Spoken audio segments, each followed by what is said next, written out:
One waitress, one arrogant millionaire, and a grand piano. What started as a cruel attempt to humiliate her turned into a moment that silenced the room and shattered egos. You won't believe how she turned the tables with nothing but her talent. It was a warm Friday evening, and the hum of conversations filled the air at La Fontaine, an upscale restaurant tucked into the heart of Raleigh, North Carolina.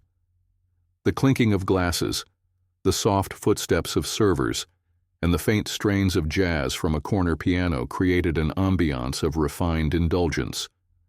Deborah, a 25-year-old waitress with a quiet demeanor and an unmistakable spark in her eyes, moved swiftly between tables, balancing plates and smiles. To most patrons, she was just another face in uniform, but inside she carried dreams bigger than the luxurious dining room around her. Deborah's passion wasn't serving tables, it was music. Ever since she was a child, the piano had been her refuge, a place where she could express every joy, every sorrow, and every unspoken thought. But dreams don't pay the bills.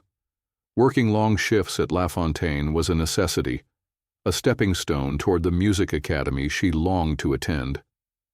Few knew about her talent, except for the restaurant staff, who occasionally caught her stealing moments at the old upright piano in the back room during breaks.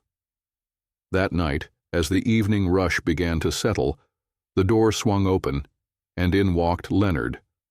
Grayson, instantly recognizable. The wealthy entrepreneur made an entrance like he owned the room. Flanked by a few equally polished companions, Leonard exuded an air of superiority. Known for his sharp tongue and penchant for spectacle, his presence made even the most seasoned staff stand straighter. Deborah's colleagues exchanged knowing glances. Leonard was not an easy guest. He was the kind who thrived on pushing people's buttons. For Deborah, though, he was just another table to manage in a long night's work. But this wasn't going to be a normal evening. As Leonard scanned the room, his gaze landed on Deborah. Something about her seemed to catch his attention. A momentary pause, then a smirk. Deborah felt the weight of his stare but brushed it off, focusing instead on refilling water glasses and clearing plates. But Leonard wasn't done with her. He had already decided she was going to be his entertainment for the night. Deborah had grown up in a small town in South Carolina, where dreams of grandeur often felt as distant as the stars. Her mother, a single parent and a tireless caregiver, had worked double shifts as a nurse to ensure Deborah and her siblings had food on the table. Despite their modest means, music had always been a constant in their home. Her mother's old vinyl records and the out-of-tune piano, gifted by a neighbor, were the seeds of Deborah's love for melody.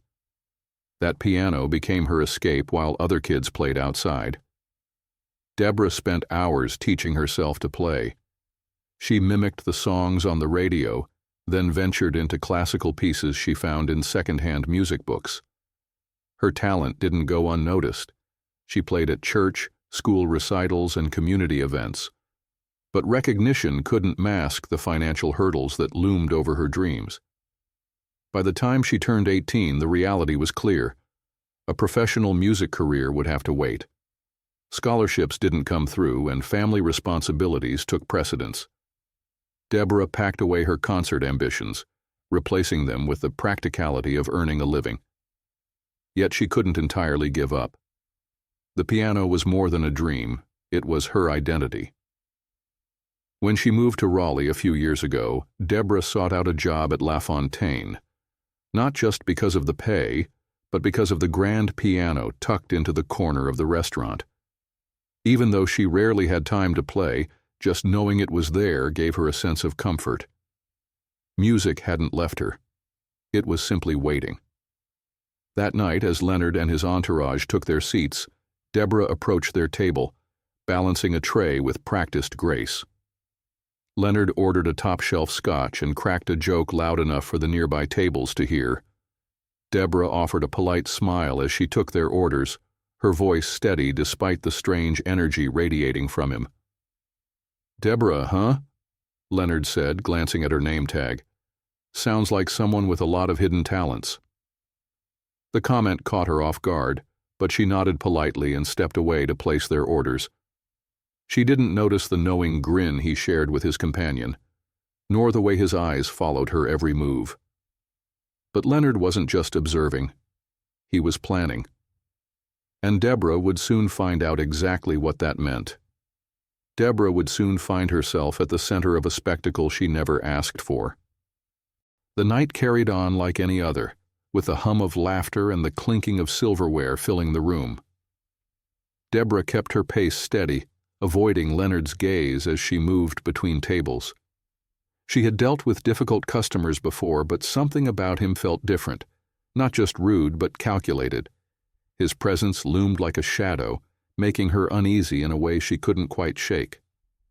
By the time the appetizers were served, Leonard had already started his performance, though not the kind Deborah expected. He held court at his table, loudly recounting tales of his success and peppering in jabs about people who lacked ambition. His entourage laughed dutifully, while other diners shot annoyed glances in his direction. Deborah tried to stay focused on her tasks, but as she returned to his table with a bottle of wine, Leonard caught her off guard. "Tell me, Deborah," he said, his voice cutting through the noise. "What do you do when you're not carrying plates? Surely a young woman like you has dreams." His words stopped her mid-step. Deborah hesitated, then gave a careful answer. "I play piano sometimes," she said softly, hoping to keep it brief. Leonard's eyes lit up and a sly smile curled across his lips. "A pianist, huh? How fascinating. Why don't you give us a little performance?" Deborah froze. The room seemed to quiet, the weight of his words hanging in the air. "Oh, I couldn't," she said quickly, forcing a nervous laugh. "I'm just here to work tonight." But Leonard wasn't about to let it go.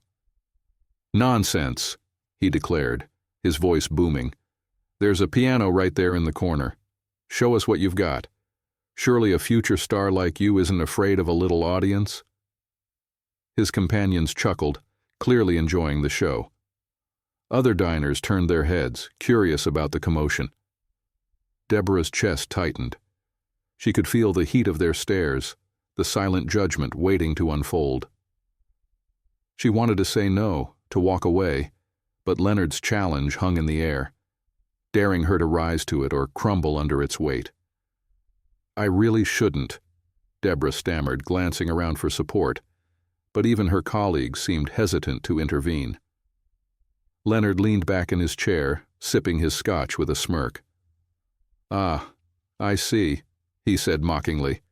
"All talk, no talent. That's disappointing." The words hit like a slap. Deborah's hands clenched at her sides. She wasn't one to seek confrontation, but the way he dismissed her, like she was a joke, a nobody, cut deeper than she expected. Her mother's voice echoed in her mind. "Never let anyone make you small, Deborah. You're bigger than they'll ever know." A moment of silence stretched between them. Deborah glanced at the piano, then back at Leonard. His smug expression dared her to take the bait, and against her better judgment she did. "Fine," she said, her voice steady but low. "I'll play."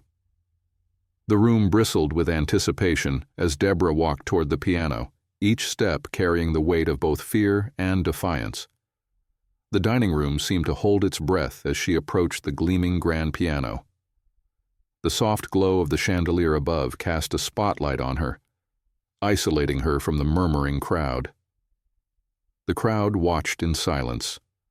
Deborah's fingers trembled as she slid onto the bench, the polished keys gleaming like a challenge waiting to be met.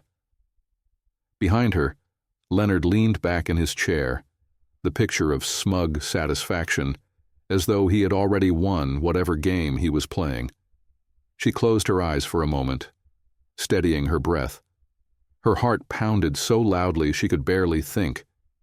This wasn't a church recital or a cozy community gathering. This was different. This was hostile. But there was no turning back now. She placed her hands on the keys, feeling their cool surface beneath her fingertips. The first notes were soft, hesitant, almost fragile. A few diners shifted in their seats. Someone coughed in the back of the room. Deborah ignored them, her focus sharpening as she leaned into the music. She chose a piece she knew by heart, a soulful rendition of Clair de Lune by Debussy. The melody spilled into the room, weaving through the air like a thread, delicate but unyielding. As her confidence grew, the music swelled. Her hands moved with a grace that belied the chaos inside her, the notes pouring out like a confession. Each chord seemed to carry a piece of her story, the sacrifices, the struggles, the dreams she had buried beneath practicality, her mother's sacrifices, the nights she spent practicing in a cramped room, the weight of dreams deferred but never abandoned. The diners fell silent, their earlier chatter replaced by a collective stillness. Even Leonard, who had been whispering to his companions, went quiet. Deborah didn't need to look at him to feel the shift in the room. The mocking energy had dissipated, replaced by something she couldn't quite name, perhaps awe, perhaps humility. The music soared, and Deborah let herself go. For the first time in what felt like years, she wasn't a waitress or a struggling dreamer. She was simply herself, an artist. Her fingers danced across the keys, drawing out emotions so raw and vivid they seemed to hang in the air like smoke. By the time she struck the final chord, the room was utterly still. For a moment, there was no sound, just the lingering resonance of the piano. Deborah sat frozen, her hands still resting on the keys, unsure of what would come next. Then, as though released from a spell, the audience erupted into applause. The sound was thunderous, reverberating off the walls and filling the room with a warmth Deborah hadn't expected.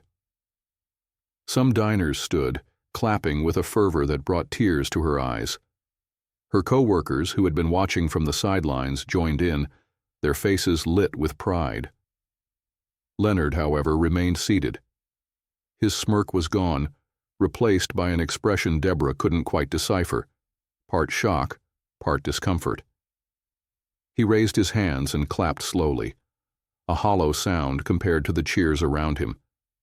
But even his hesitant applause couldn't overshadow what Deborah had just done. She had reclaimed her voice, and no amount of condescension could take that away. The room seemed to exhale collectively. Deborah slowly stood, her knees still trembling, but her back straight. She glanced around, and for the first time that evening, she truly saw the people watching her, not as spectators, but as witnesses.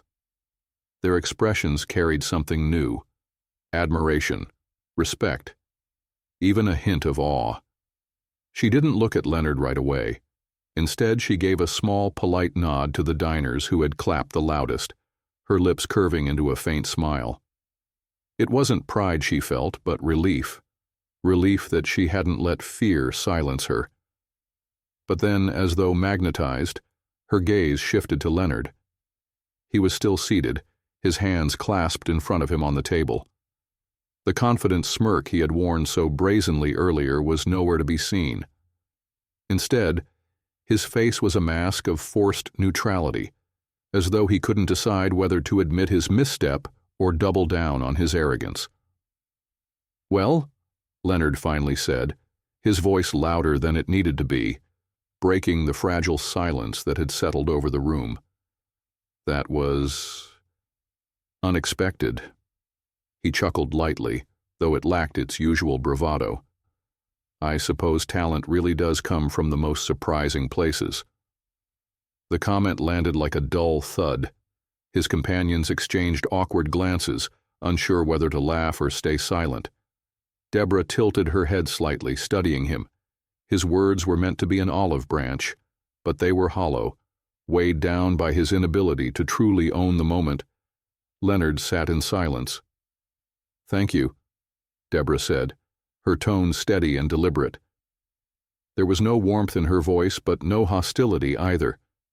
She wasn't about to let him pull her back into the smallness he had tried to impose. Her performance had spoken louder than any rebuttal she could offer. Leonard cleared his throat, clearly uncomfortable under the weight of the room's collective gaze. He gestured toward the waiter for another drink, a flimsy attempt to regain his composure. "You've got quite a gift," he added, almost begrudgingly. Deborah nodded once, her gaze unwavering. "Everyone has a gift," she said, the weight of her words deliberate. "It's how you choose to use it that matters." The room seemed to hold its breath again, the subtle sting of her response rippling through the air. It wasn't loud, it wasn't aggressive, but it was enough. Leonard shifted in his seat, his usual air of dominance slipping further with each passing second. The diners began to turn their attention back to their meals, though the energy in the room had shifted entirely. Where there had once been the quiet hum of privilege and pretense, there was now something richer, a shared understanding. Perhaps even respect. Respect for the waitress who had reminded everyone of the power of authenticity. Humiliated. He was exposed, and no amount of charm could shield him from the truth everyone in the room now saw. Deborah stepped away from the piano, the weight of the moment settling in her chest. Her colleagues greeted her with quiet smiles and subtle nods of encouragement as she returned to her station. She still had a job to finish, but something about her posture had changed. Her head was held a little higher, her movements more deliberate. Leonard's table had quieted. His entourage, who had laughed so freely at her expense earlier, now avoided eye contact, their conversation subdued. The bravado that once filled their corner of the restaurant had evaporated, leaving only an awkward silence in its place. The night continued, but Deborah felt lighter. Each step she took through the dining room felt more purposeful, her confidence blooming in a way she hadn't expected. As she refilled glasses and cleared plates, patrons stopped her to offer kind words. "You're incredible," an older woman said softly as Deborah set down a coffee cup. "I don't think I've ever heard anything so moving." "Keep going," another man added. "You've got something special. Don't let anyone tell you otherwise."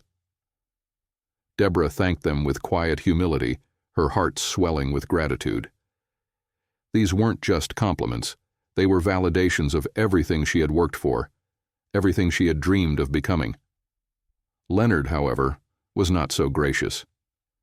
As Deborah approached his table to deliver the check, he looked up at her with an expression that teetered between annoyance and reluctant admiration.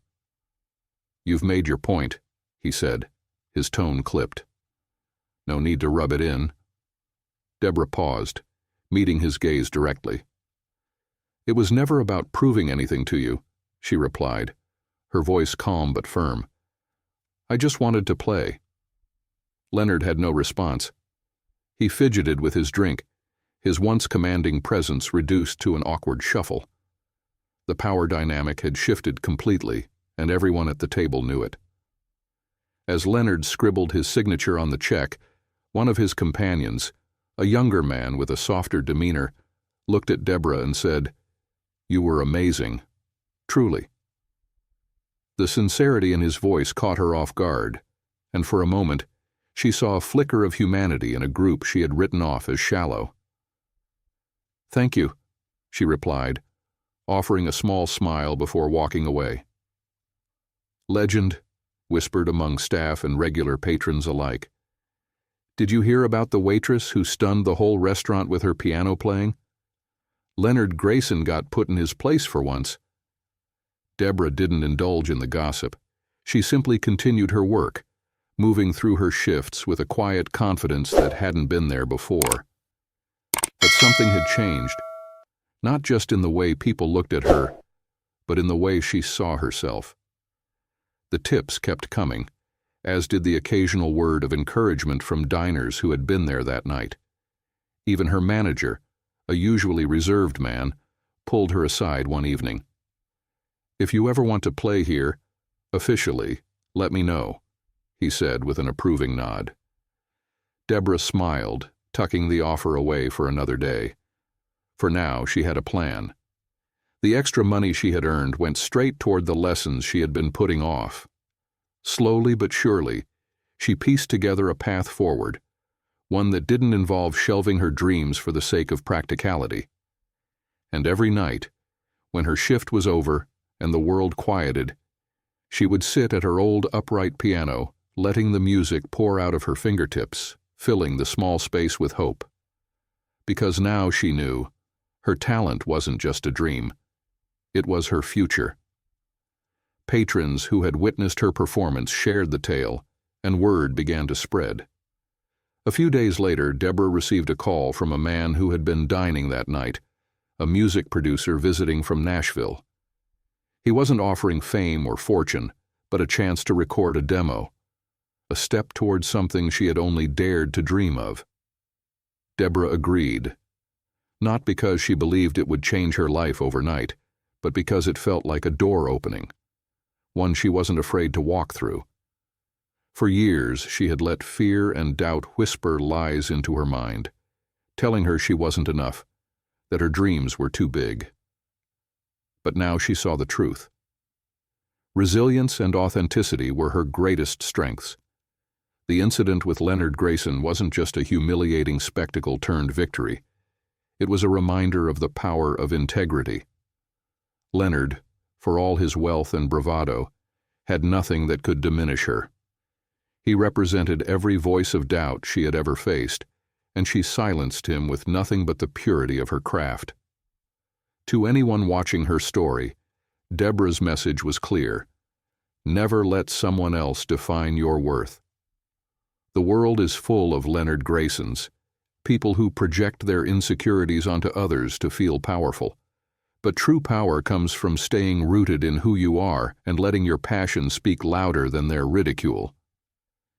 As she closed the piano lid and rested her hands on the faded wood, Deborah smiled.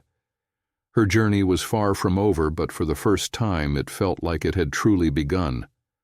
What about you? What dream have you been holding back because of fear or doubt?